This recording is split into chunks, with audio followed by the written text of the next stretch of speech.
অনেকদিন ধরেই না একটা রান্না খুব খেতে ইচ্ছে করছে, যেটা আমার মা খুব বানায় বাড়িতে গেলে পারি। তো আমি প্রথমবার বানাবো। সেটা হলো অমলেট করে আলু বেগুন দিয়ে একটা, মানে ওই না ঝোল না একদম গ্রেভি গ্রেভি, একটা কষা কষা টাইপের আর কি। তো প্রথমেই আমি এই যে অমলেট বানিয়ে নিয়েছি এখানে ডিম দিয়ে। তারপর এখানে একটুখানি জিরে ফোড়ন দিয়ে ফার্স্টে আলু দিয়ে দিলাম। তার মধ্যে দিয়ে দিলাম একটু পেঁয়াজ, ভাবছিলাম পেঁয়াজ দেয় কি দেয় না, তারপরে ডাউট রেখেই পেঁয়াজ দিলাম আর কি। তারপরে এই যে একটুখানি টমেটোও দিয়ে দিই ভাবছি, এর মধ্যে যেটা মন চাইছে সেটাই দিয়ে দিচ্ছি, জানি না কেমন হবে খেতে।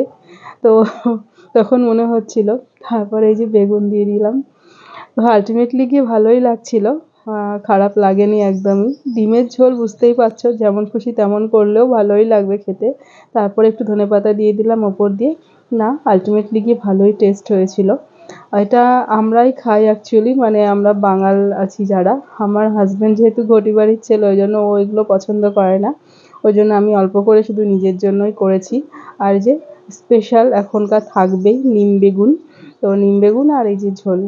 তো আর হাজব্যান্ডের জন্য একটু পোস্ত করেছিলাম। এই হচ্ছে আমাদের আজকের লাঞ্চ মেনু। ও তো ডিমের ঝোল খাবে না জন্য ওর জন্য আবার একটা ডিমের অমলেট করে দিয়েছিলাম, আর আমি এইভাবে।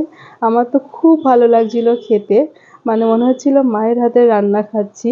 তো বাড়ি না গেলে এই টেস্টগুলো পাই না, তো বাড়িতে এখন যাওয়া হচ্ছে না বেশ কিছুদিন হলো, ওই জন্য নিজেই বানিয়ে এখন খাওয়া শুরু করেছি আর কি।